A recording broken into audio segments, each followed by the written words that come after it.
Welcome everyone to this event. Abraham, and we are going to start. We're just going to be waiting for a few more people to join in. We are going to give it let's give it 5 minutes while some people are joining in.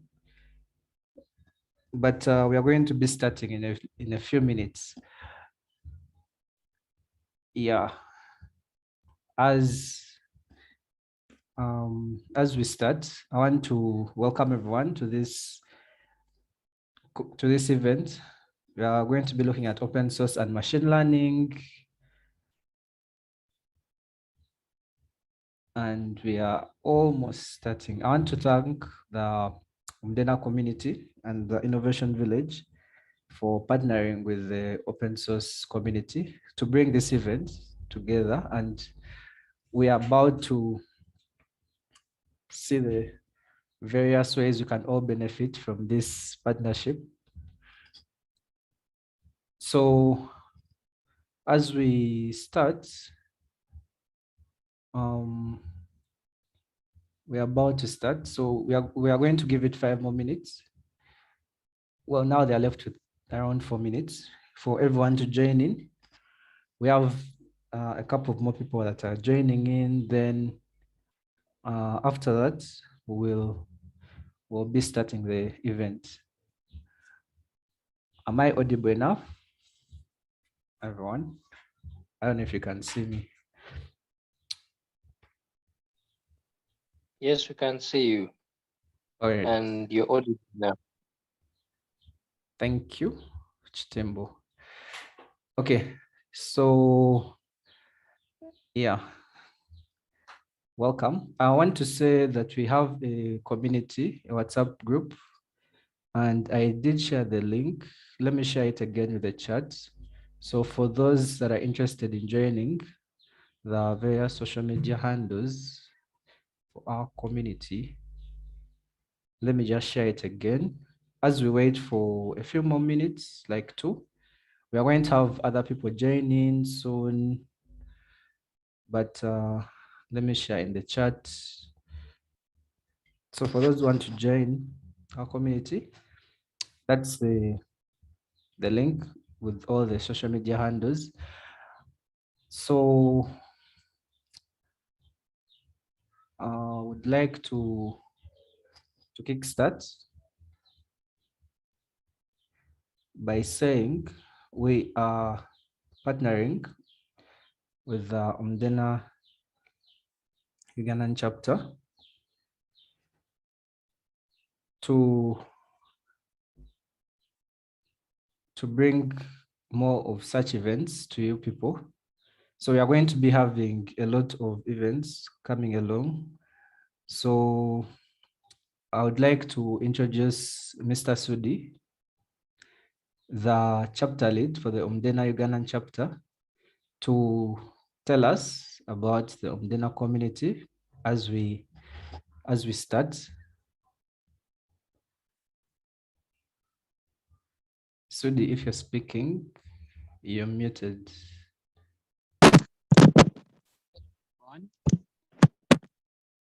Can you hear me? Can you hear me? Yes, Sudi, we can hear you. All right. So my name is Murindanyi Sudi. I'm the chapter lead of Umdena chapter Uganda, and we will have more of the explanation tomorrow. What we do, how we approach the challenges, and how we solve actually real world problems using machine learning and other technology related to AI. And we have a very, very good presentation for you guys and some of examples prepared for you. So you should look forward to attend tomorrow's event also. Thank you, Jerry, for letting me into this. Thank you. All right, thank you, Sudi. So for everyone who is joining in, this is a 2-day event. And for today, we are going to be talking about what is open source, introducing how one can talk about how one can contribute about open source. Then for tomorrow, the session will be walking through an example of a real world challenge that is going to be solved by machine learning or artificial intelligence. So you are all welcome to join in. And it will be at the same time, 6 to 8 p.m. So in case you don't have the link for tomorrow's event, you can reach out, or I think I can share it in here.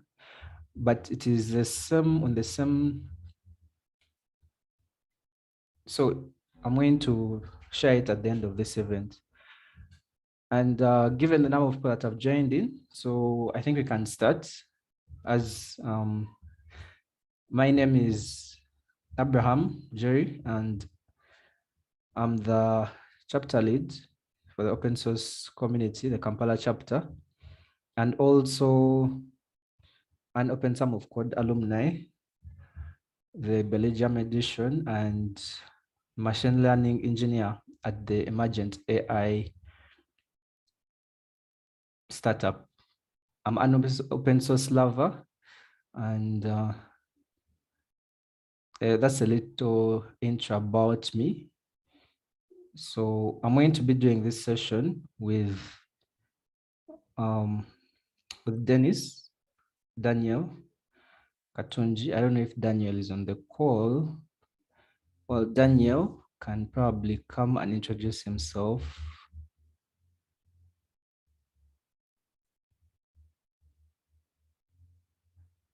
Okay. Daniel, if you're speaking, you're muted.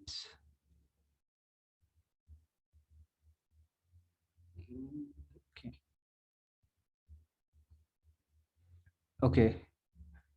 Since Daniel hasn't yet joined in, so yeah, let's just proceed.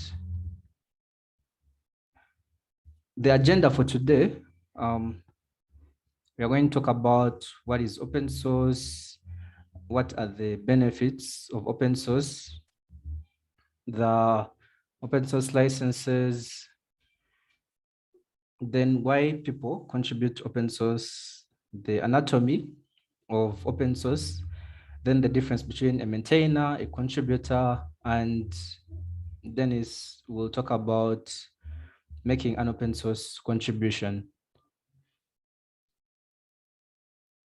Yeah, so Dennis, seems Dennis has not yet joined us, but he will be joining us, and he is going to be talking about how to make an open source contribution. The goal of this day is to give an open source software contribution starter kit to the community, especially the new members that are joining in from the Umdena chapter. And I would love to know about open source, how to get involved in open source, and the open source machine learning projects that are available out there. Given that, let's start. I know many of you have questions on what actually is open source. So to start off, I'm going to start by giving a brief overview of what is open source. So a brief overview of what is open source. Many people think open source simply means availability of the source code of the project, but that doesn't tell everything. Like, that's only part of the entire story. There is more to what open source is. And we are going to be looking at the other things that entail what open source is. So according to the open source initiative, the definition of open source is one, the source code, of course, has to be freely available, which is what we looked at before. That's one of them. The other thing is it should be freely redistributed with the entire community. And also the derivatives, which are literally, in case someone makes a in case someone uses your source code to make a certain app or software, they should be allowed to share these derivatives and use them for either commercial gain or non-commercial gain. So the derivatives from this soft code should be allowed. That means someone should be allowed to use your code to make other apps or other tools. Then there are no limitations of who may use it. So it shouldn't have a clause saying in such a way that only shouldn't be used for military use or shouldn't be used for government aid. That won't be open source. So ideally, open source should not have limitations of who may or who may not use it. Then there should be no additional license that is needed for one to be able to use your source code. So in this case, it would be probably you already have a license attached to it, but then you're telling people, in order for you to use this source code, you need to purchase another license, or you need to have this other license to use this source code. Then also, the license must not depend on the distribution format. So it shouldn't, the license shouldn't restrict the source code owners on where they should, on which platform they should redistribute the source code. So a common misconception is that open source software should not cost anything. In the common conception of free software. So open source software can actually be used to make money. It's not supposed to be entirely free. It's just that the free they talk about in this case is free in such a way that you can use the source code, not free in such a way that you cannot make money out of it. But we do distribute the software because we want the source code to be available for everyone and we want it to be free. So ideally, there would be no benefits. There will be no file named benefits.md. It's a markdown file in the repositories that you'll be looking at. But there are ways you can actually make money out of. There are other ways that open source software can actually generate money that are not really defined. So they are all up to you. And the benefits are all decided by the individual who is making who is contributing, who is making the software. So this is all dependent on the license and also on the people that are making it. So there are people pay organizations to actually make this software available. There are companies like Google that are funding people to maintain open source repositories, and they are doing it as a full-time job. And then there are also internships that are paying people to participate and make the open source software movement available for everyone. So the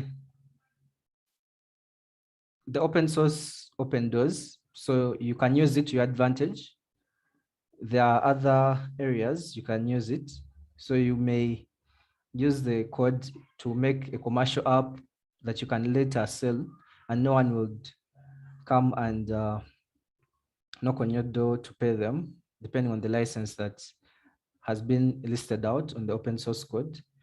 And that brings me to the open source licensing. So anyone, in case you create your tools, anyone has a copyright by default to what they've developed. But then why do we need open source licensing? One, we need open source licensing in order to define the additional rights and obligations regarding the work that goes beyond the copyright you own. So this is in such a way that you are able to redistribute this software and have another person use it at their own benefit. So this is passing on the copyright to another person and protecting you yourself from the claims that they may come against you. So the different open source licenses that are available out there, we have two specific,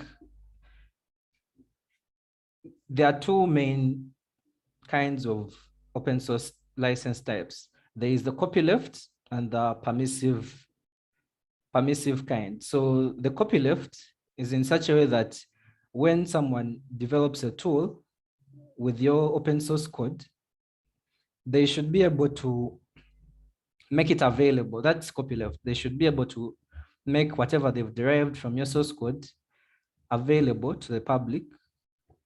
Also, they can be able to view.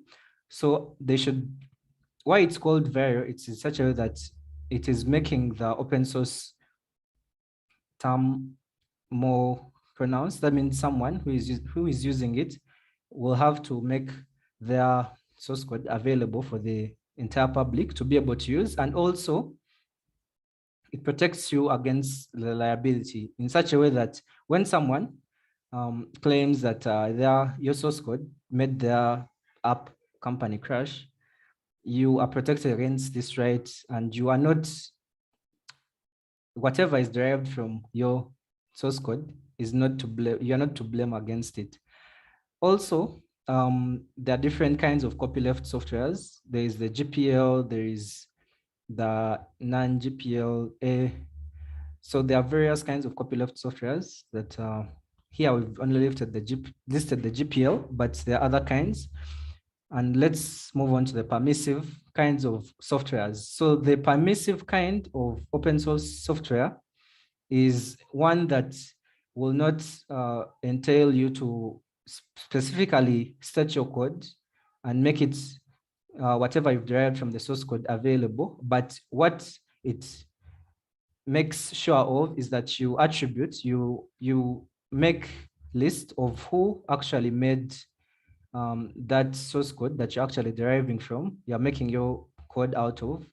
And also it's protecting you against the liability of, in case someone comes to claim that your app made, your source code is the one that made them lose out or injected a bug within their own software.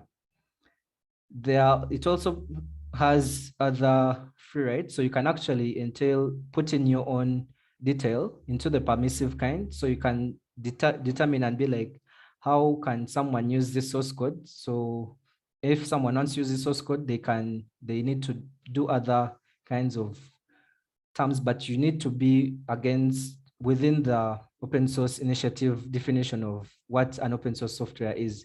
And that takes me to the Creative Commons license. So the Creative Commons license are more or less hardware licenses. And the catch in the Creative Commons is that not all of them will be open source licenses. Some of them will be not under the definition of the open source initiative, open source license. So why the Creative Commons are not specifically made and said to be open source, because there are those that say that you need to attribute the maker of this source code, and those that say that you should actually make the derivative from the source code available to the public. That's a virality kind of bit. Then there are those that will say that you shouldn't use the source code for commercial gain. So this kind of goes against the open source initiative kind of definition of open source code. And that's why it is not fully an open source license. So there are different licenses in the Creative Commons. There is one that is by attribution. There is one that is by virality. That means the derivative, whatever has been made out of the source code, has to be made available to the public. Then there's one that says that you shouldn't use the code for any commercial gain, and that goes against the open source initiative definition of open source. So that is out. This one rules it out as an open source license, and also one that says you cannot make any derivatives from whatever you've made. So there are only 2 of the Creative Commons that actually agree with the open source initiative definition of open source software. Then there are other softwares that are public, that are free to use, other licenses. And these are the Creative Commons, the 0 license. That means you actually don't care who uses it. There is no license at all. There is no protection at all from you as a content owner. And the only reason why the public domain licenses are not used in open source is because they pose a threat and a liability to the person who is developing them in such a way that you can be sued by whoever is using your app in such a way. In case it makes a mistake, they can come back and they sue you because you didn't provide any license for it. And this rules out your liability as the copyright owner. So besides the open source licenses, open source culture makes it more fun. There is an inclusion. So why people use open source is because it's diverse. It allows everyone to join in. It allows inclusion. It allows accountability. It allows collaboration between different teams, empathy, and there are many others that come within. There are many other benefits that come with the open source culture. So why do people actually contribute to open source?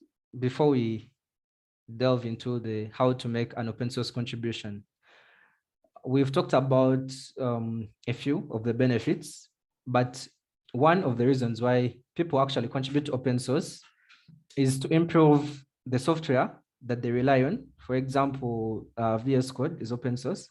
So in case you want to improve Visual Studio Code and you want to add more features to it, you will actually want to contribute to it. So you will actually want to make your pull requests and suggest your features that you need to be added to the software itself before it's released, probably for the next version. Then also, people contribute to open source to improve their skills, programming skills. And also people do contribute to meet people who are interested in similar things, like tech communities, people are interested in similar tech stacks. And also people can actually identify the features that are being released later with time. Then also within the open source community, one can find a mentor and teach others. Then also one can build public artifacts that help one's reputation grow. So this is when you want to apply for a job, you can say that I contributed or I'm maintaining an open source software, and this is it's being used by probably 10,000 people, 20,000 people, or it has 60 folks, a certain number of stars, and that is all part of the portfolio you're building. You can also learn people's skills since you are communicating with a diverse group of individuals from different continents, different countries. And it also it's empowering, and you are able to make changes, even the small ones. You don't need to make a huge leap. You can just make a small type or a small word check or a small bug fix, and that will be all the contribution that you're actually a contributor to open source. So open source is not all about contributing to code. There are other ways you can contribute in form of documentation, you can contribute in design. And this takes me to the next, and we are looking at what does it mean to contribute. There are various ways one can contribute, not just writing code. So one can contribute to open source by planning events, or by designing, or by writing docs, or by organizing the structure of a certain repository. So do you like helping other people? You can actually contribute to open source. Do you like to code? You can contribute. Do you like helping others code? So you can contribute by actually helping someone do the coding, or you don't just have to work on the software itself. So the whole open source project is administered by different individuals. And these are the people these are the communities that you're looking at that make the open source. So one, there is an author, someone who started up the open source project, who developed it and put it on GitLab, so that it's being used, so that it can be used by other people. Then there is an owner. The author, it may not necessarily be the owner. So hands may change over time to other people who are owning the code. But then still there change the fact that there would be an owner of the open source repository or the code. There will be an author. There will be maintainers. There will be contributors, and then there are community members. This takes me to the difference between a contributor and a maintainer. So these are I can say the cores of an open source project, because they're the ones that keep it active. They're the ones that keep the heat running within the open source project. So one, the contributor, what the contributor does is they submit pull requests for review by different people. And these can be anyone. It can be you. It's not restricted onto any. There's a contributor who submits a pull request. They can review other people's pull requests. So as a contributor, you can actually review other people's pull requests. It's not specifically the owner of the project who does this. You can do it. It's just that you won't be able to merge the code base within the main code base, but you can actually review. You can write comments. You can say that I suggest that you probably change this, or you can participate in the project meetups that are held within the community, within the open source project. These are normally to help increase the awareness, or to provide more information about the project itself, or a survey, a simple survey that is helping the community grow. Also, a contributor can identify and create issues. So as a contributor, you may be facing a challenge while using a certain software, and you know it's open source, then you can go online and open in the issues tab and write an issue that you're facing. Then someone will pick it on from there, or you can pick it on yourself and make a pull request, fix it, then submit your pull request to be merged within the main code base. And this brings me to a maintainer. So the difference between the contributor and the maintainer is that the maintainer has to be an active member. The contributor can come in once, go, they can be available. But what differentiates a contributor and a maintainer is that as a maintainer has to be an active member of the project for a certain duration. So for you to become a maintainer of a certain project, you need to be actively involved within the project for a certain period of time, probably for a few. They normally, depending on the repository, they can say 3 months. You need to be an active member for 6 months or a year. And that is how you are able to be promoted from a contributor to a maintainer of the project. Then the maintainer has to be someone who has contributed a certain number of substantial, non-trivial, not really, by non-trivial, I mean someone who hasn't done things like a single error check, so you need to have contributed high quality patches to the software. And also you should have contributed a good number of them for you to be promoted to a maintainer role in the project. Then anyone can be a maintainer. You don't, but they need to grade depending on the company or the project guide. They determine and they screen. They'd be like, okay, for you to be proceeded into a maintainer of this project, you need to actually have reached this number of pull requests merged. Then one has to, for one to be a maintainer, they need to have reviewed a certain number of pull requests within other people's code. And also depending on the project, it should show how strong one is willing to improve the project, and also how one participates within the project. So this all shows if one is on track to being a maintainer.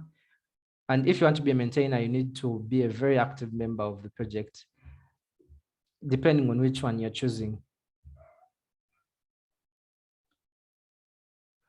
So we are going to look at how one can make an open source contribution. And I don't know if Dennis is going to take us through. Dennis, thank you. Hi everyone. Hello. Can you hear me? Yes, we can hear you, Dennis. Let me just stop so- sharing my screen so that Dennis can share his screen. Just a minute. So for those who want to get a hands-on, I'm going to share a link. I've shared the link in the chat on what the repository are going to be using for that demo. If one wants to do a hands-on and practice, you can use that link. It will lead you to our repository, and you'll be able to make your first pull request. We are going to be doing a walkthrough, so be sure to. Okay. So can I share my screen? Abraham, can you? Yes. Can you allow me to share my screen? Okay, cool. You can? I think you can now. Okay. Just a minute. Okay, yes, I can. Yeah, for just a minute.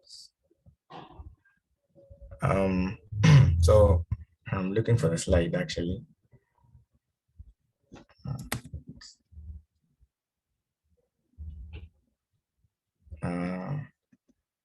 I'm looking for the slide with my intro.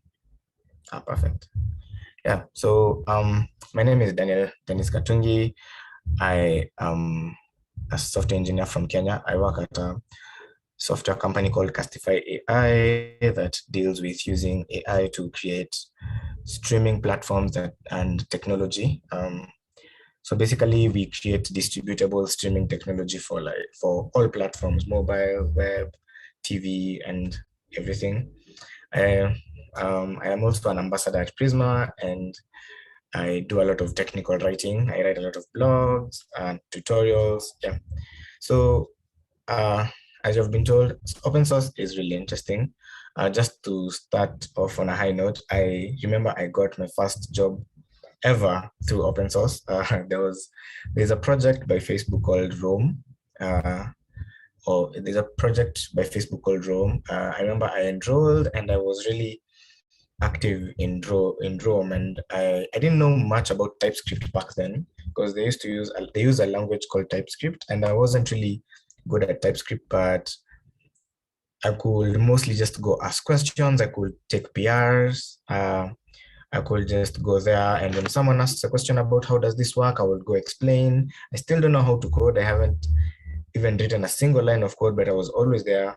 When someone raises an issue on GitHub, I will go and try and explain, okay, so you have an error. So where is the error coming from? And I will try to help them fix it. So open source is amazing. And some of the benefits, as you've been told, is that for me, the biggest benefit is that you help create technology that you yourself use. And I think that's amazing. So yeah, without much further ado, we can move on to the demo. So let me look for the link. So if you want to follow along, you can just go to, yes. So if you want to follow along, this is the link to the project we will be contributing to. So you will see me do the whole process of creating, contributing to that project. So I'll give you guys a minute to just I'll give you guys a minute to get the link and visit it. Okay.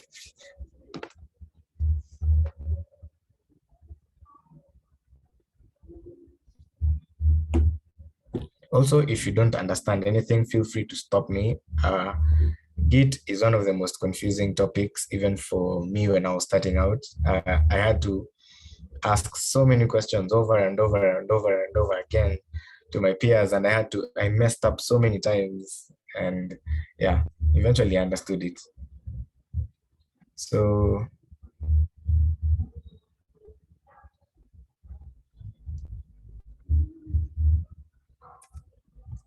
okay, I hope I'm sharing my screen. Yes, but you're sharing the slides. Huh? Yeah, I'm trying to switch to share the whole screen. Just a minute.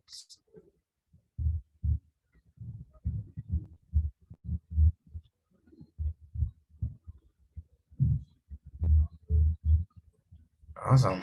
Okay, I think that's okay.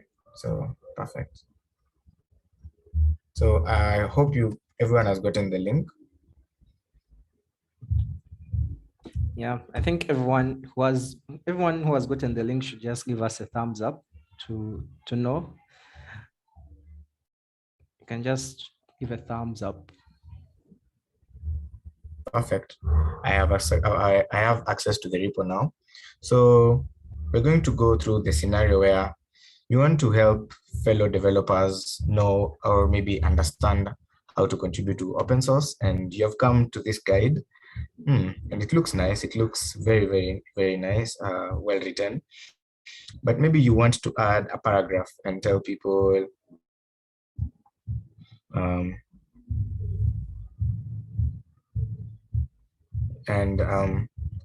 you want to add a paragraph here and tell people that you can, instead of adding just that one file, you can add all the files. So I hope everyone has a GitHub account. Okay, so let's get started. So the first step of contributing to open source is always forking the project. Forking the project basically means if you want to contribute to this project, we will not entirely trust you to contribute to this project.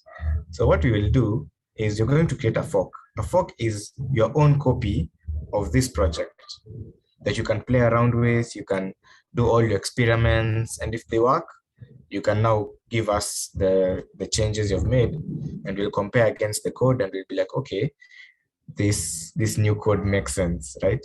If your experiments fail, you keep your own copy. We have our original copy, which is okay. So that's the first thing you're going to do. You're going to fork this project right here on the top right. Just a minute.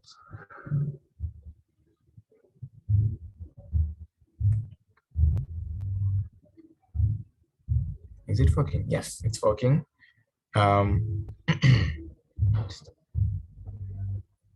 So if you notice, something has changed, right? That here, the name of the project remains, yeah, but the name of the owner has changed. Now this is my version, and I forked it from open source Kampala. So, but they're the same project, but this one is my version. So with my version, I have complete control over everything. Yeah, I can change anything I like, and it will not affect the original project. So I use Linux, so I'll try to explain it in every way, but the process should be the same. So first things first, you have to find a way of making changes to this code. What you're going to do is you're going to clone the repository. Cloning is, this is an online repository. It's code that's hosted on the cloud. Now you need to take this code and put it on your computer. So how you're going to do that is you're going to copy this code here. and you're going to go to a terminal. For those who use Mac, if you use Mac OS, if you use Linux, if you use Windows, there has to be a terminal. If you're using Windows, make sure you have Git installed. I forgot to mention that we will be dealing with Git. Just a minute, Git download. So if you don't have Git installed on your machine, please do so, because I'll send the link in the chat. Make sure you have Git installed.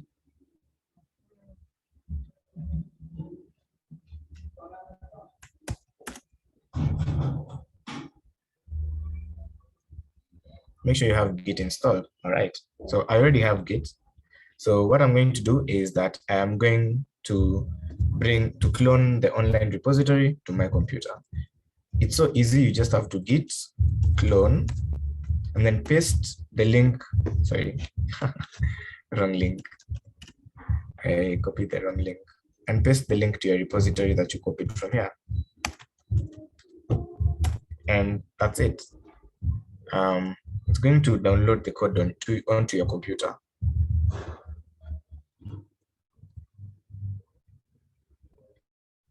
Okay. The next thing is I'm going to open that project. So I am going to open it using Visual Studio Code because it's my editor of choice. I love Visual Studio Code. It's so easy.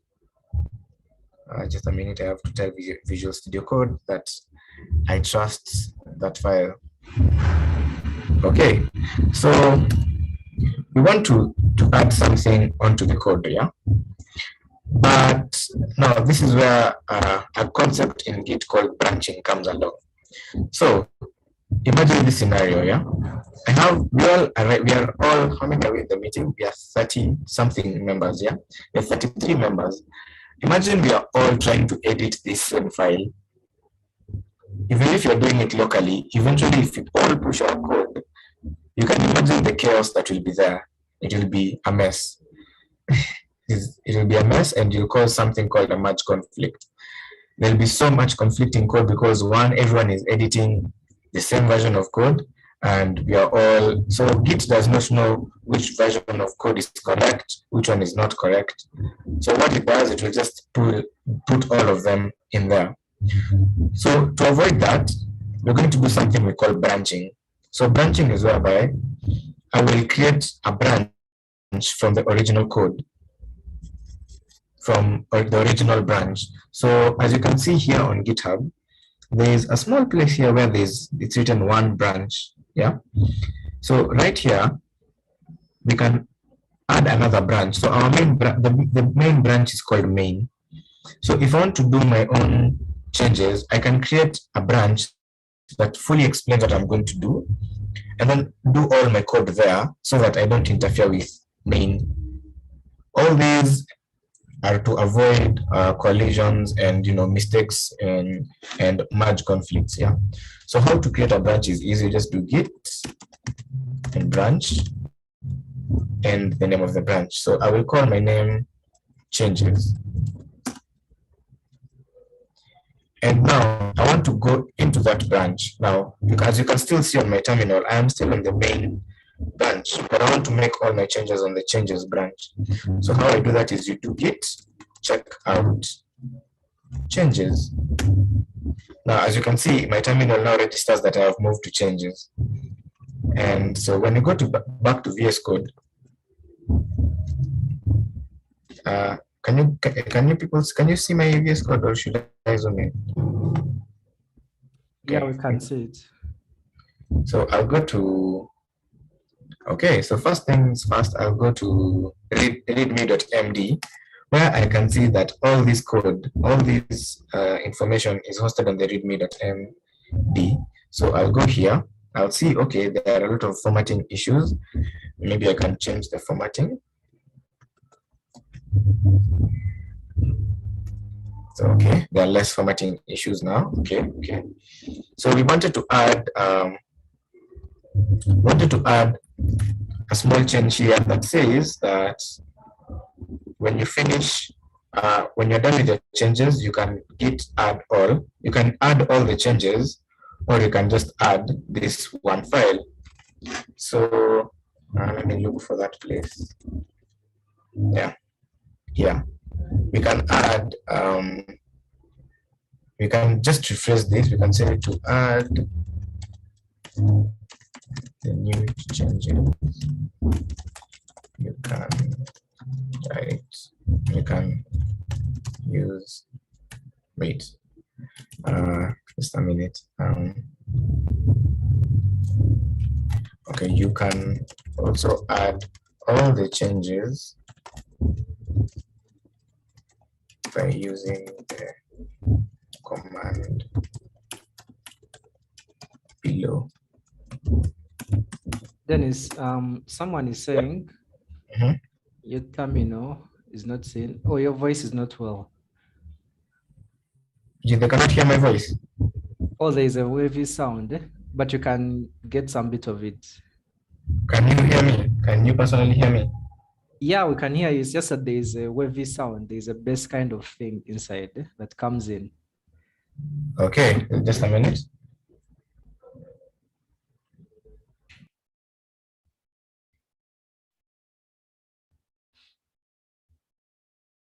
Also, so Edison, you're saying you cannot, you fail to fork. Okay, let's wait for Dennis to come and probably show that again. But if you're able to click that link that I shared, Edison,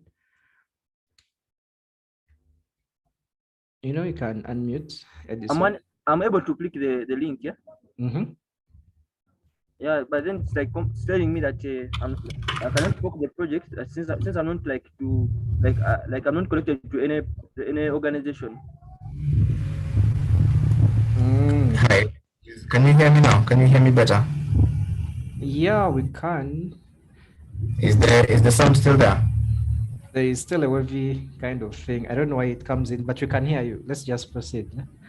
I don't know. I'm trying. Let me try using another microphone. Okay, it's now gone, kind of. It's good now. Set back the mic. Distortion.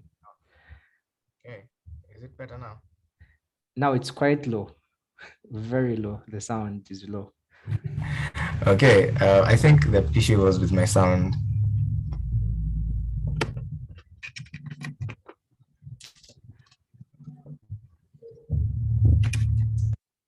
Can you hear me now? It's now back to very minimal sound. Okay. Can you hear me? Yeah, we can hear you.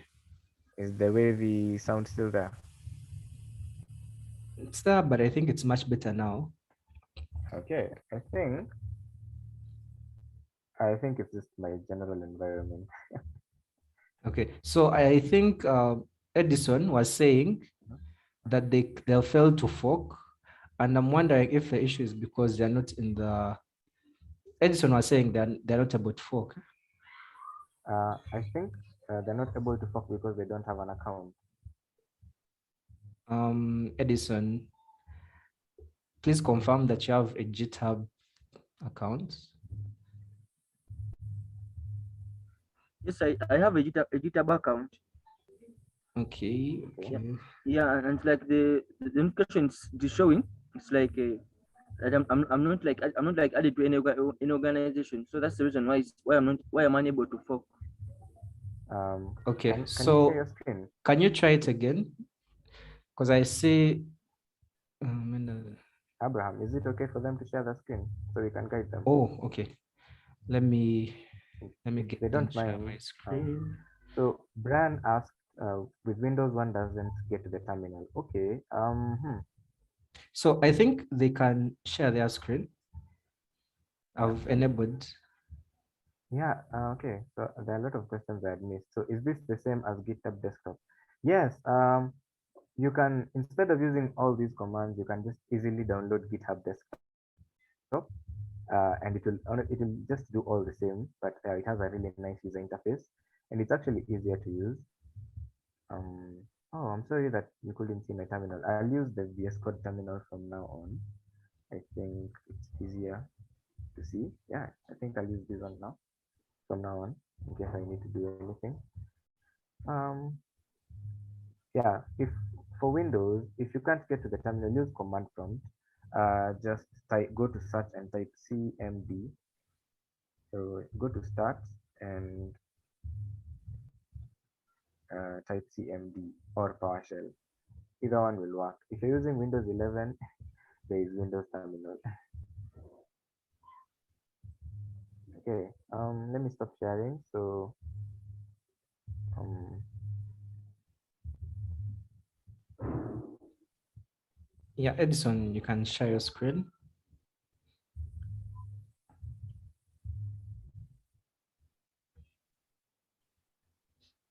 Edison, either.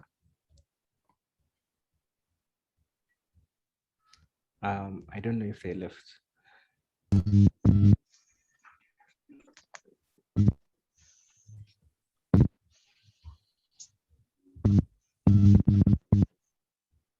Okay, I think Edison left. Let's just proceed. Oh, Edison, can you share your screen?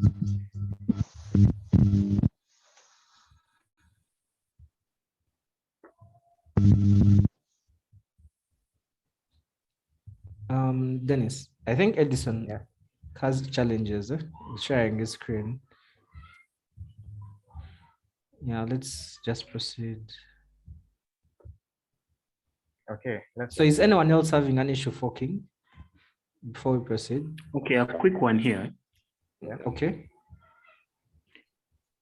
If I'm using GitHub desktop, I don't need to get to the terminal.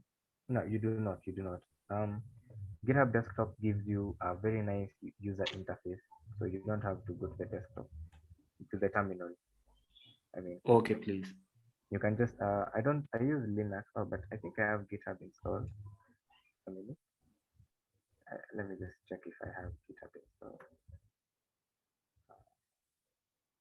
Let me see. I think I have it installed somewhere. Yes. So yeah. Now I'm using the Linux version of GitHub Desktop for those who have GitHub Desktop. So if you want to clone a repository, you just go to the you get the code. Oh wait, you can't see my you can see my screen. I forgot to share my screen. My apologies. My apologies. Can you see my screen? Yes, we can. Yeah. So if for those who are using GitHub Desktop, just go, just copy the link and come to file. You will see clone repository, and you can paste the repository there. Just a minute. Oh wait, URL. So yeah, so you can just click clone and it will do everything for you.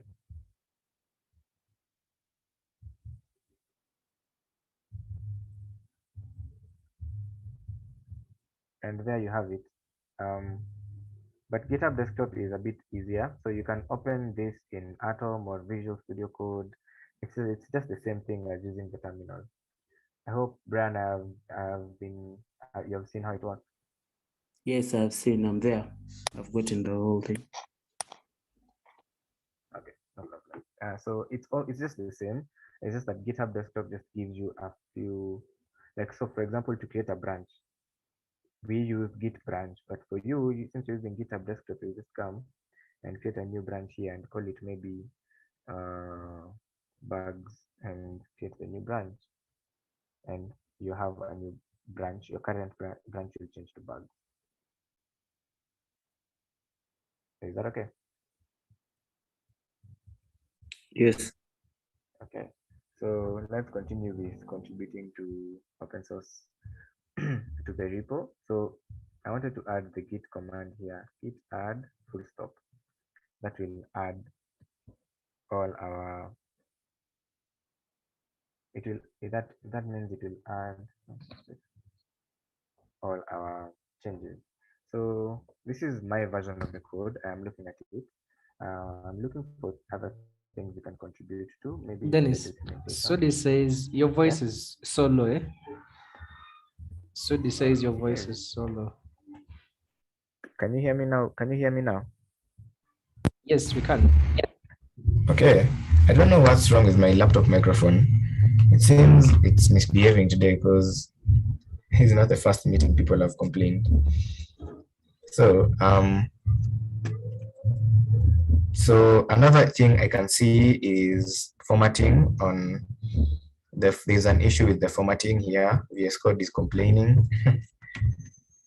So I don't know what the problem is, but I think if you add bash, it should go away. Bash just means that GitHub will show this part as a terminal, as a piece of terminal code. If you're writing a code block on Markdown, this is unrelated, this is just a tip. If you're writing code on Markdown and you want to write a block of code, always remember to write the language. So if you're writing a command, just remember to write bash or console. So I'll just fix that. This is just awesome. Yay. So we have contributed to open source, to the open source repo, our first contribution guide. So now we want to commit. Committing is basically how someone explained it to me. It's like you have been writing and then you want to take a break. So you put a full stop and you say, the paragraph I have written, I managed to describe maybe how a boy looks. Maybe you're writing a composition and then you write one paragraph and you say, from where I started up to now, what I have achieved is that I have written the description of maybe a boy or how my morning was in the composition. So that's basically what a commit in Git is. You're saying, this is all the work I have done since the last checkpoint. This is what I have done basically. With Git commits, you always have to leave a message so that other people who are contributing to the repo know what you have changed or what you have done. So to create a commit, all you have to do is git commit. But first, you have to add all your changes. So git add full stop. So this command just goes through your project and checks for all the code that has not been committed before. So when you do that, Git has now understood that, oh, okay, all the code that you had written is now ready to be committed. So now, to make the commit, you do git commit. Remember, you have to give it a message. So how you do that is -m.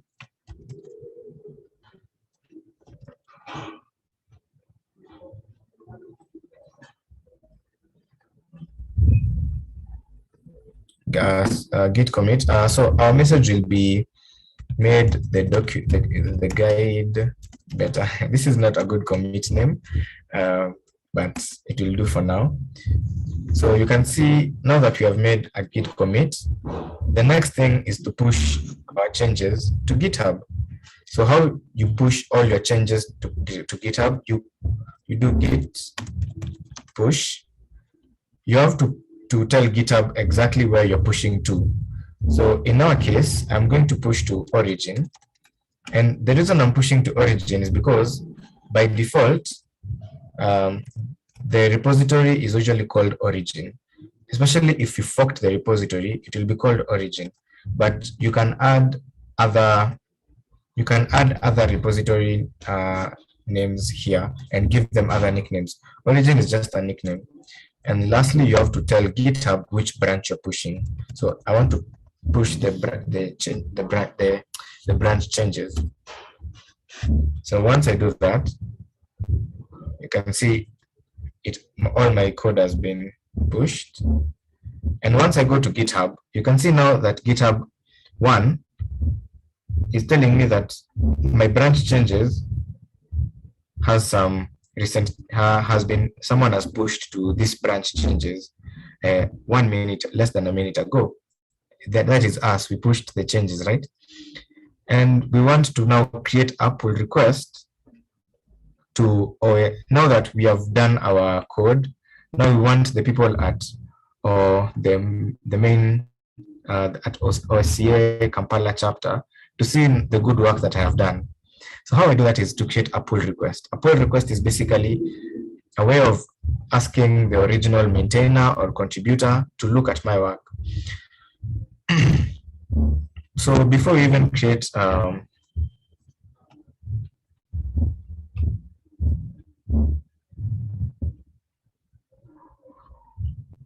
before we go further, I want to elaborate on a few things. First of all, I hope everyone has understood these three commands: git add, git commit, and git push. Before we go on, does anyone have a question about those three? Let me check the chat. Yes, I have a question. If you may allow, I have a question, Daniel. Yes.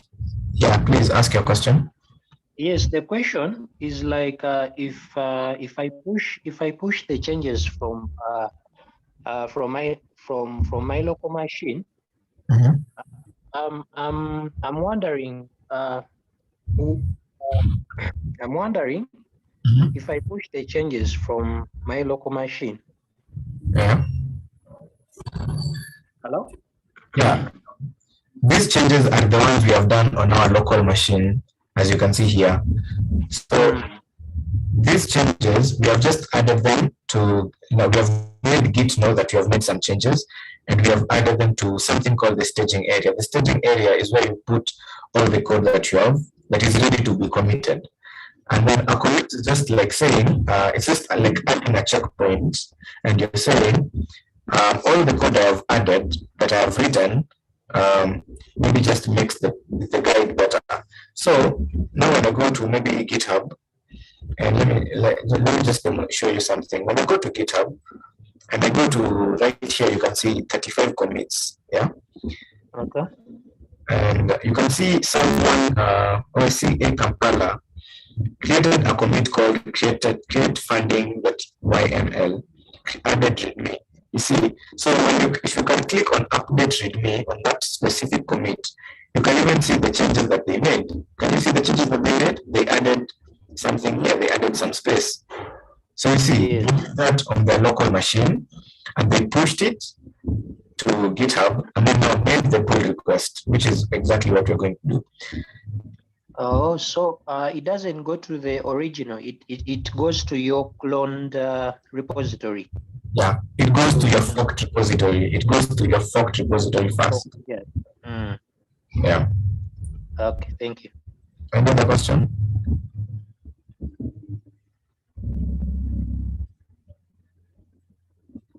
Oh, okay. Git push origin changes. Yeah, I knew that was coming. So assuming, okay, there are two ways you can. Your voice just went back to. Can you hear me now? Can you hear me better? Still a little horsey. I don't know what my mic. Can you hear me now? Okay, we can hear you, but there's that thing that comes in. Oh, I think I know what that robotic is. sound. I know exactly what it is. It's my computer. I think my fan is going. My computer fan is. My computer fan is a bit loud. Can you hear me now? Yeah, we can hear you. You can just increase your volume a bit. Okay, perfect. Is it okay now? Yeah, it's very okay. Perfect. Yeah. So I knew my computers, when I'm not using my microphone, my fan goes crazy. And, okay. So where was I? So we Git push origin changes. Okay. So I want to show you something on Git. So when you create a new repository on GitHub, yeah, I don't know if we can create a new repository. Let me try create a new repository so I demonstrate it.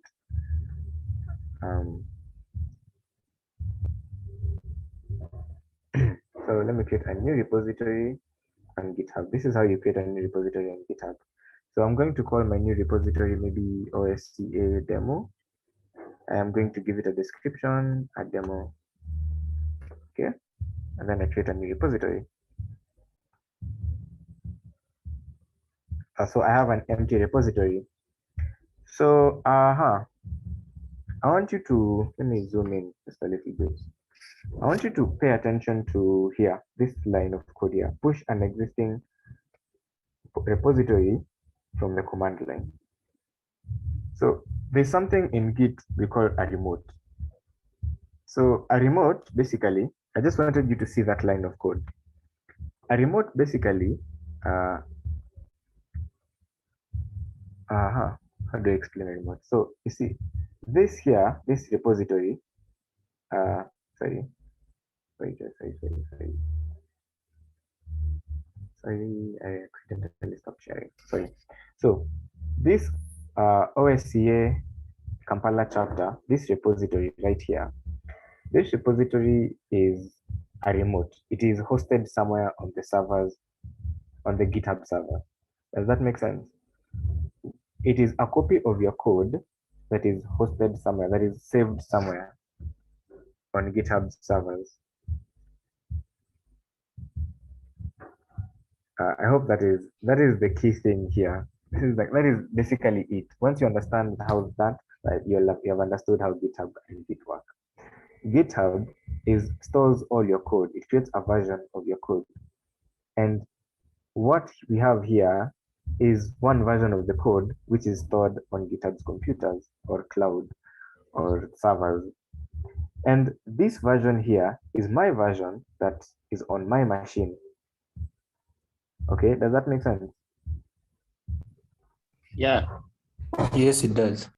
Okay, so this version on GitHub is called a repository, and it has a special way of getting. There's a special way of getting to that repository. Let me show you. So the special way of getting to that repository is through its remote code. So remember that code we copied in the beginning, this one, to clone. Yes. Now that code is that line of code is called it's a remote. So basically the remote is a reference to your code. Okay, does that make sense? Yes, it does. Okay, so now back to VS Code now, so I can explain exactly what that line of code means. So when you do git remote, it will show you all the places where you have hosted your code. So you can see there is origin and there is upstream. So if you want, you can add yours. Okay, you can do git remote add. You can give it a nickname. I want to give it a nickname. I'll call it maybe. Okay, then it's a quick one. Eh? Yes. What's the difference of origin and upstream? Because I remember we created one with origin, so I don't know that upstream. Okay, so I'll answer that question also in 1 minute. I'll answer that question too. Okay, so once you create git remote, you're basically telling GitHub, you can also, you're telling Git on GitHub, apart from GitHub, I would also like you to push code to this repository, to this other online repository, okay? It's another remote. And so you can't, for example, you want to push code. For example, you want to do git push to this repository. It's really tiresome to have to copy this whole link, right? It's even ugly. The code is even ugly. So what you usually you give it a nickname called prime or something. You can name it whatever you want. So what this line of code does, it adds another remote location where you can store your code. Any question up to there? Okay, no question. So now when you do git remote shows you all the places where all the remote locations of your code. You can see there's origin, there's prime, and there's upstream. So for us, we're using git origin. We're using origin because origin is a link to the forked project. upstream, git remote upstream. Sorry, what?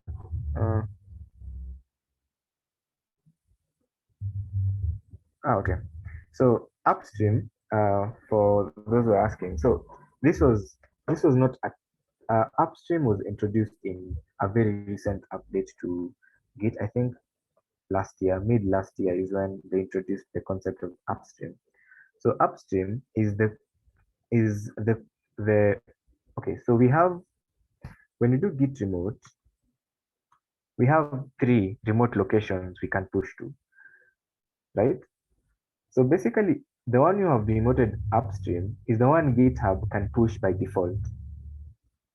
For example, if I do, let me just make a change here. Let me make a change and reduce this to 3 headings, and I'm going to git add all my changes. I'll git commit them.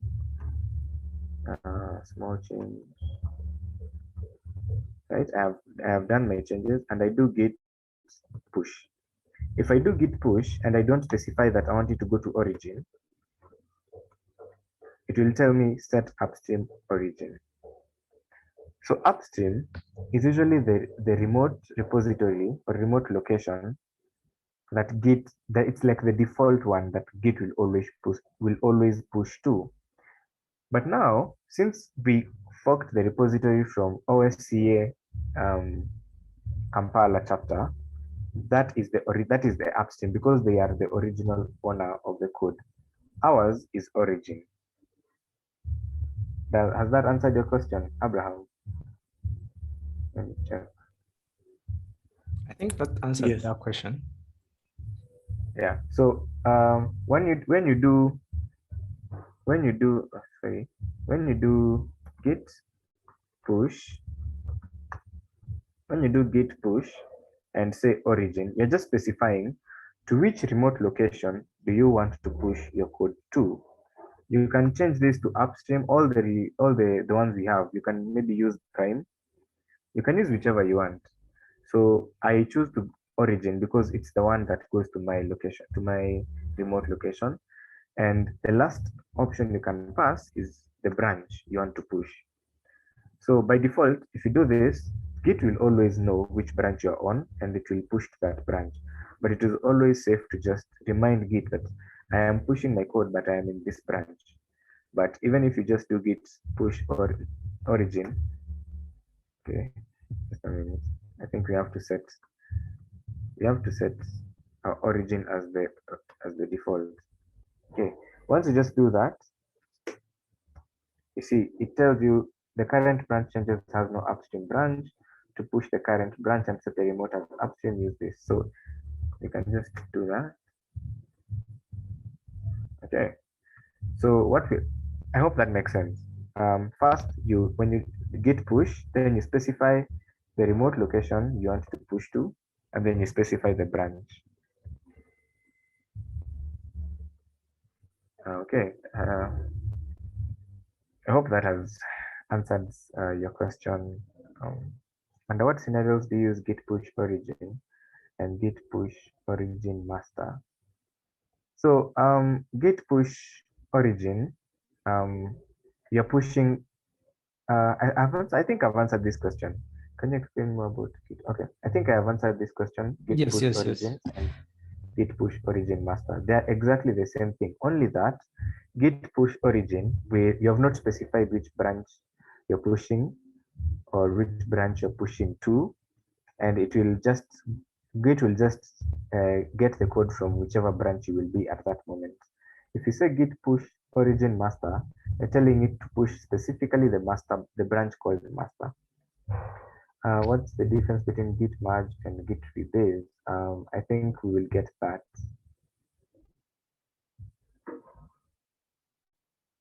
I usually see fatal error. I don't know. I will need to see the error better to understand it. Because I think most of the time when you see fatal error, I think it's usually an internet problem when you're pushing from yeah. But Git usually uses the word fatal all the time, so it could be anything. So maybe you can run it and just paste the error here, and maybe I can help Mulugeta Solomon. You can just They paste can the post code. in the discussion.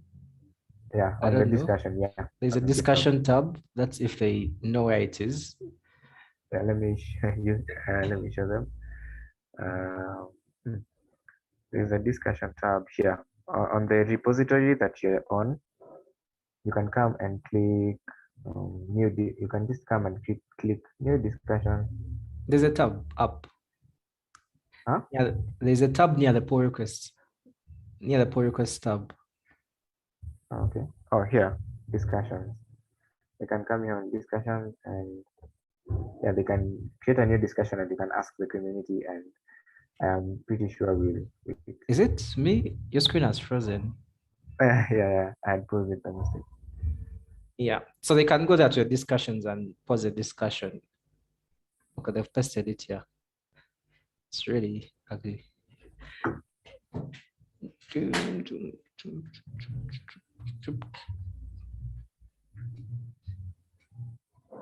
Okay, settle, unable to access. I think this just means you do not have access to that repository. You are not allowed to push to that repository. From what I can see from the error, what exactly are you trying to achieve, Solomon? Are you trying to push? Yeah, whenever, sorry, can I talk? Yeah, you can. Yes, whenever I try to clone any repository in the VSP, so it came to this error. Probably is it a configuration? I don't know. This happens. Okay. I know the Thank error. you. So the error is it's actually here. You do not have access to push any changes to this repository. And that is why we started by forking. Okay. So I should go back. Yes, sure. Like, so if I clone this repository directly and push, I will also get that error because I am not allowed. So the maintainer would not allow me to push. Yeah, if you're not a contributor or have access to the project, you cannot push. So that is why we started the first project. The first point in is to always fork that project so that you can have access to the. Okay, thank you.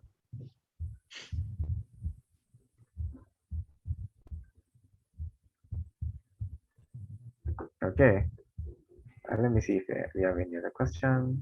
Okay, we do not have any other questions, so maybe now we can create a pull request, and hopefully Abraham can merge that pull request. Okay, so this is my pull request. I can just give it a really nice. I always give your pull requests a nice description so that the people who are merging know what you have done. And so I'll give it, I'll say formatting changes. And here you can leave a comment. I say change and say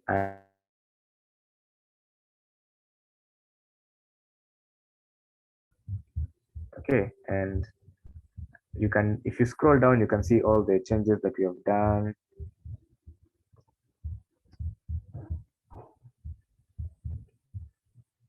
And create pull request.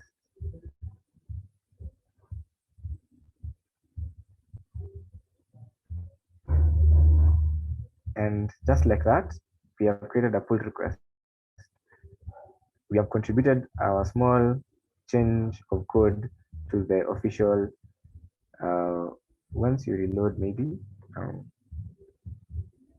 you can see now when under the pull requests tab, we can see our pull request has been registered here. That we made. I opened the pull request here, and yeah, just like that.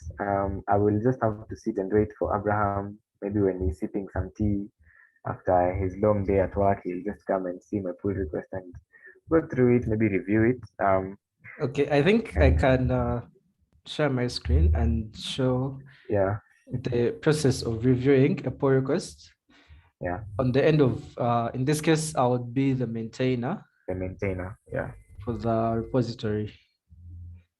Yeah, maybe can I share my screen? Oh yeah. Okay, let me share my screen.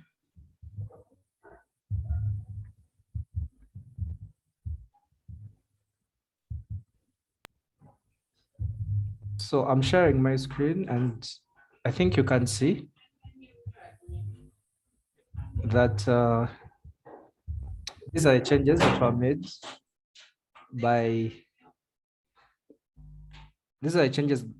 by Dennis, and I can just view them normally when he makes a pull request.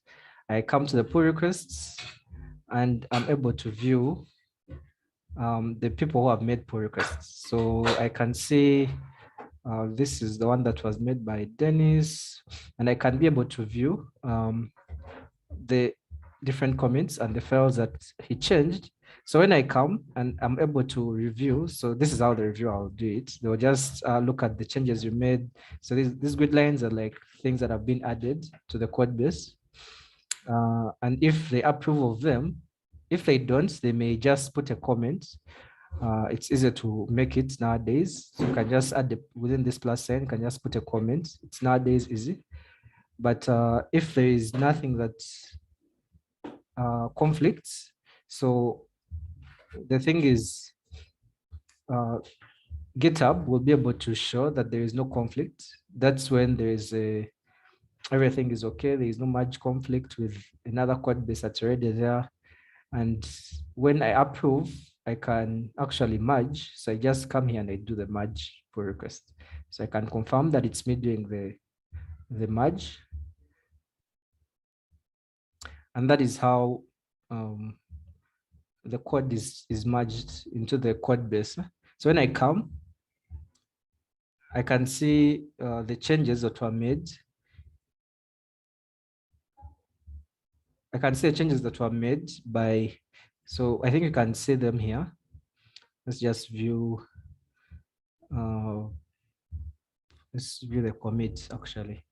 So within the commits that were made, so we can see that these were the commits, the changes that were made by Dennis, and these are the changes as you can see them on the various files. So this is on the README file, that's what he changed. And then this was the second commit he made. And these are the things that he changed. I am wondering if anyone has a question I can see. Someone is saying my branch has a conflict. How do I resolve that? So Benjamin says his branch has a conflict. Benjamin. So Benjamin, let me have a look at the changes you made. So according to what you made, you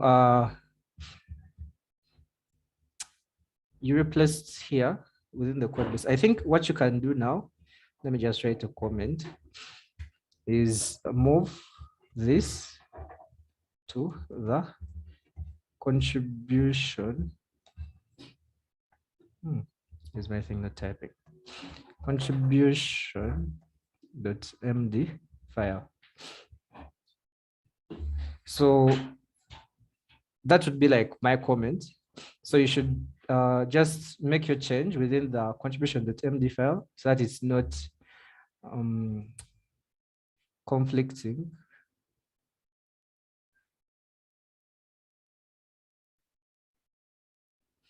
Yeah. So now when you make the change and you put your name within the other file, within this file, it's here. It's actually contributors.md. But you're already there. So I don't think you need to make another pull request.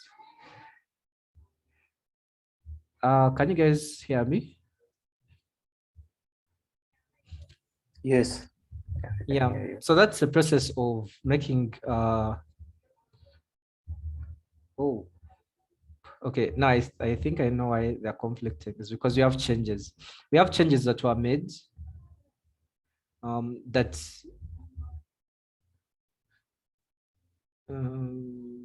at a branch. Okay, so this is It's very easy to get GitHub. Okay. So ideally, this conflict is just because, let me see the code base here. Well, there is nothing here, but you're just replacing what is already there.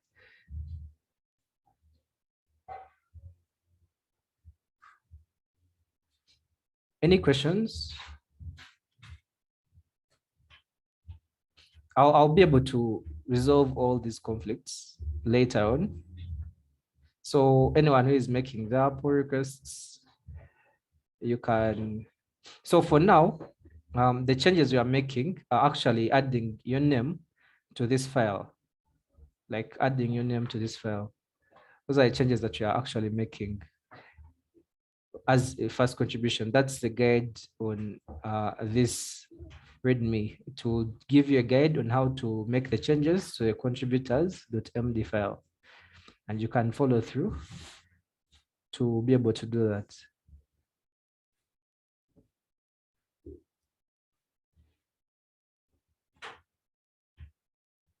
Let me edit this. Contributors.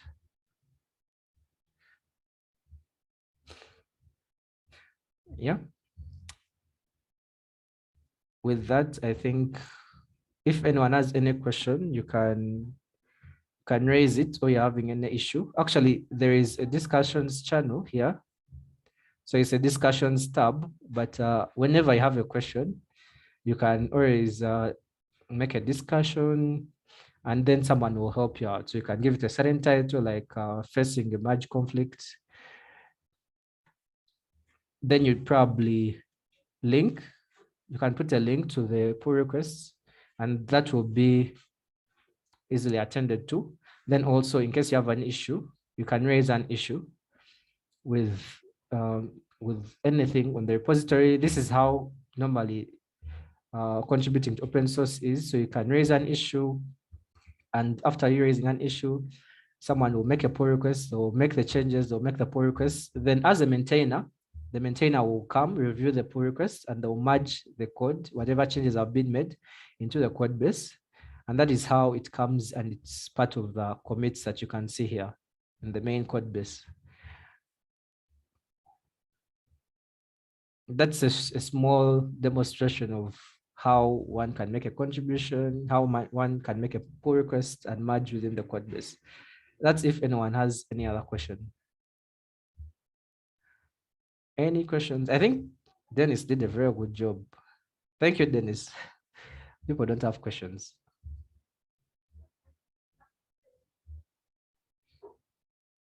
Okay. Since there is... As long as I don't have questions, what you are posting, I mean, we are. Well, we can't hear you. Well, the machine and try to.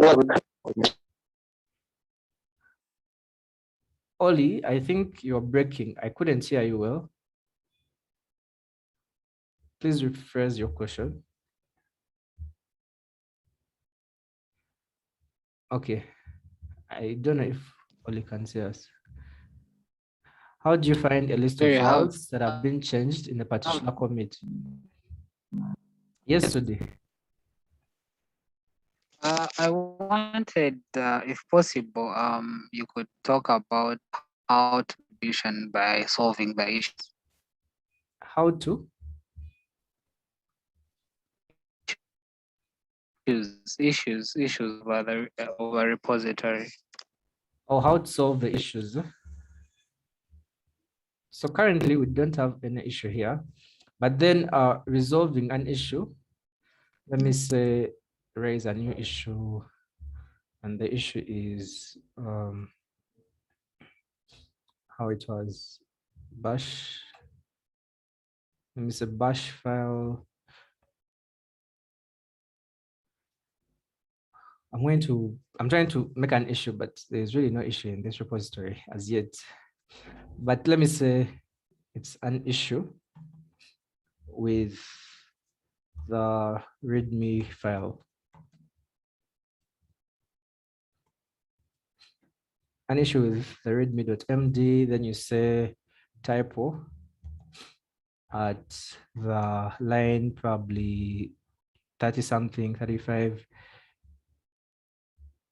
So GitHub can just, you can submit this issue. And when one comes here, they will be able to view that, well, there is probably a typo, and then they will come to the README,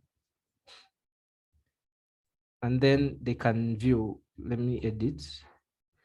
No, I'm going to view the code. So line 35, well, there's nothing there. It's just this, but assuming there was an issue with this link, then someone can come, they make the change here, then they are able to make the changes in their fork repository, and they make a pull request, just the same way Dennis showed us. I don't know if that helps. Yeah, but for now, this is not an issue, so I'm going to just close the issue.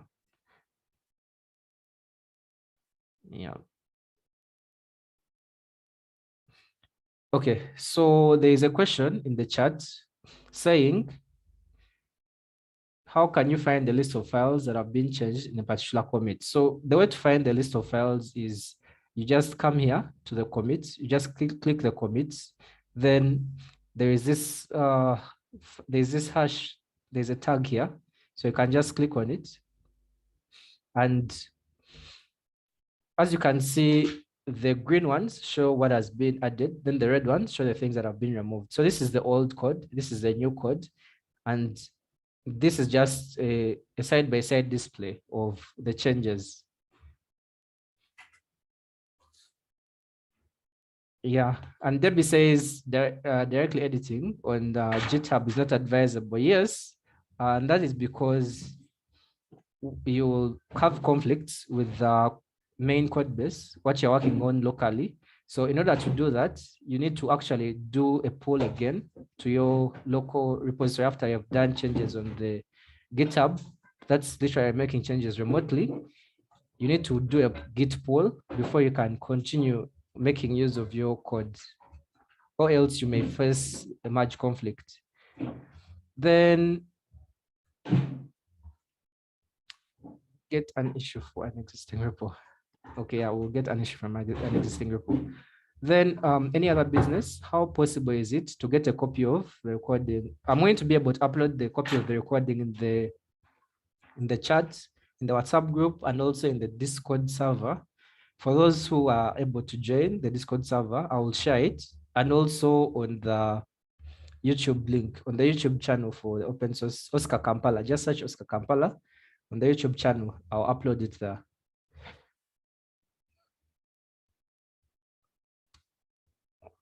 Is there any other question before we can proceed?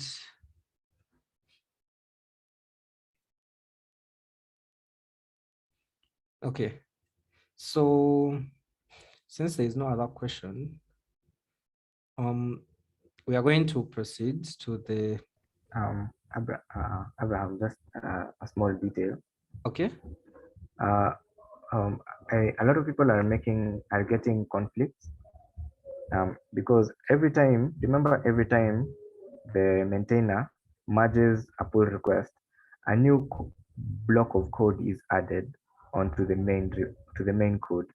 So the minute you push your changes and you don't have that version, those new changes, it will create a conflict. So right every time before you make any changes, always remember to git pull so that you get the latest version of the code so that you can push code that is streamlined. Yeah, I think this time they'll have to come to they'll need to fetch the changes from their fork repositories. And in this case, let me see myself here. So here you will need to fetch 33 commits behind the main. need to fetch somewhere. Okay. I'm not going to open a pull request, but I'm supposed to fetch the changes from the upstream, which is this main repository.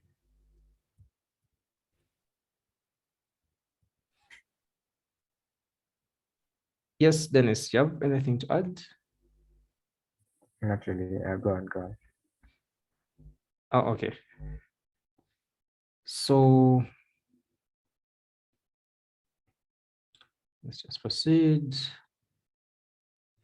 So since there are no other questions against making the changes, I'm going to just proceed. So there are various machine learning open source projects, and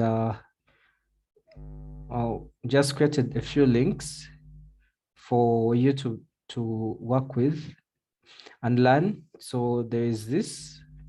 If you want to actually work on an open source project and want to contribute, there is already a list here below. We've added the list so that you can start checking them out. So you can go to the repositories. Let me say here, it's the DuckDuckGo project. So you can, you can view here their project. So you can view the contribution.md file and be able to see the guidelines on how to make a contribution, how to make a pull request for that, and what they would need. Then ensure to also check the code of conduct, because it's essential that you're not conflicting. They don't have a code of conduct here, but we have a code of conduct for this repository. Just to be in good terms with whoever is working on the repository. There is also a license. So we are using the MIT license for this repository. And so this is going to just link you to other open source projects that are in machine learning, so that you can get, if you're interested in machine learning projects, you will be able to see which one interests you and you can contribute to it. So you can see there is a repo link so that you can contribute to them. So depending on what area of interest you are at, you can actually come to these repositories and make your own contributions to them. So you can see here we have issues for this repository and someone's going to come and change them. So the easiest way to make know of if it's a good repository to contribute to is it has to be actively maintained. So you can see some of them are, as you can see here, these are changes that were made, and this is the last time they made them. So this one, the last change was made, I think, last month. And this is a fairly maintained project, but there are some projects that you find and there are no people maintaining them. You just find two years everywhere, or five years like throughout. That means people are not maintaining that project. Like you may make your pull request and no one will work on it. So that's just a good check you need to have. Let's see this one. This is real-time voice cloning, and yeah. So same thing. You just need to look at the README to understand what the project is about. Then also look at the license if you are to reuse the code, and also look at the contributing.md file. Some of them will have it, some of them won't, and also the code of conduct. So I'm going to share this link in the WhatsApp chat, or even these slides, I'll share them in the chat. I'm going to share the link to these different machine learning open source projects. So there is this one too that I'm going to share too in the chat. So that this one is basically for beginners. If you want to learn more, you can read through. We simply don't have enough time to go over all of them, but in case you get time and you're interested in machine learning, it's the same basics, same principles that work around, and you should be able to contribute since you know how to make a pull request, you know how to push, you know how to commit. And yeah, so this is just a walkthrough.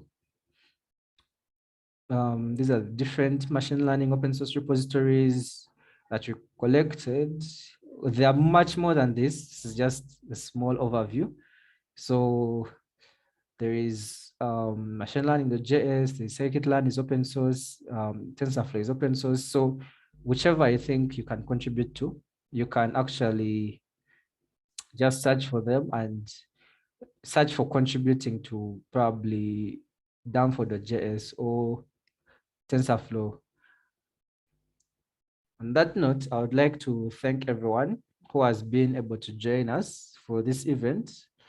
I would like to thank the OSCA chapter for making this a success, the Innovation Village and the open source community, and everyone who has joined the call. I also want to thank Dennis for taking us through. Dennis may have an add-on. Dennis, do you have something to add on for the community? Yeah, I actually just remembered there's a question I forgot to answer. Someone asked what's the difference between someone asked what's the difference between git merge and git rebase. So they're just basically the same. Either way, you are merging code. What Abraham did, he merged the pull request into the main branch. So the difference between git merge and git rebase is when you use git merge, you all your history, everything you had done before remains. When you use git rebase, you are overwriting everything you had before. What's something called history. So that's just the difference. You can go look more into it. I doubt that you'll ever need to merge a pull request using git rebase, but yeah, that's all I have. It's been amazing giving this presentation. Yeah, I'm glad I could help. Okay, thank you, Dennis, for that. Also, in case there is a merge conflict, there is a way to resolve it. We put something here. If you want to know about merge conflicts, we put a link below on this repository, and should be able to resolve them. And that's just a simple add-on. Also, on that note, I would like to say we have tomorrow, we are going to be having a session by the OSCA community. So let me share the link here so that you people can join. You can register, but it should be the same link that you used to register with the dash and 2. They've shared it here in the chat actually. So they shared it. Let me get it here and share it again. If you want to, for everyone, I encourage you guys to all join in. We're going to be giving a real world example on machine learning. I don't know if Sud is here, but okay.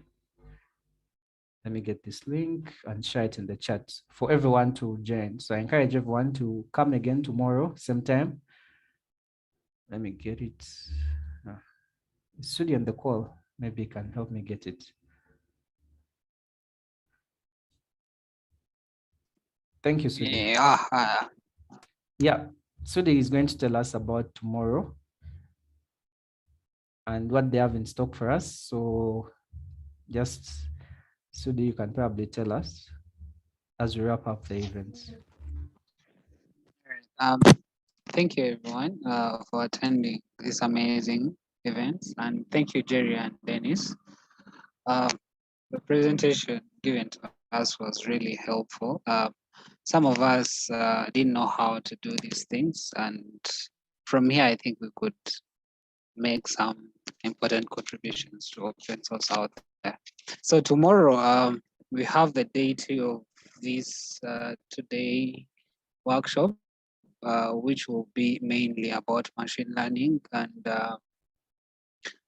as Umdena, we shall discuss what Umdena is, and then what's the chapter, what Uganda chapter is, and how we take part in solving these problems we face every day in our life, not only us, but also the community we live in. So we approach these things using machine learning technologies.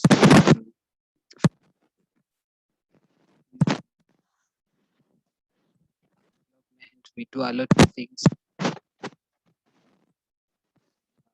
helpful or be implemented to help the community we live in. So you're breaking. You're breaking. So I think it's my internet. Okay. Sorry. Okay, I was saying tomorrow you guys should look forward for very amazing things, very many, whereby we shall give you examples of how we approach these problems, and hopefully you guys can also join in. Our things are also open source, and we have another open source project, which is Umdena Roll. And we shall also tell you how to be part of that, and hopefully you can also contribute something great. So looking forward to see you guys tomorrow. Do register, then see you, all of you, tomorrow. Hope that's it, Jerry. Thank you. All right. Thank you, Sudi. And thanks to everyone that was able to join the call. We are, in case anyone wants to join our WhatsApp channel, Discord server, I think I can also just reshare that link in the chat, so that everyone else can be able to join. We'll still do the same thing. We are always going to be having these events and more to come. So it's better when you kept within the loop. So just join, follow us on Twitter. Thanks to everyone that joined. I would like to say have a good evening and see you tomorrow. Hoping to see everyone else tomorrow. Same time, 6 to 8. All right. Cheers. Thank you. Yep. Thank you, Sudi.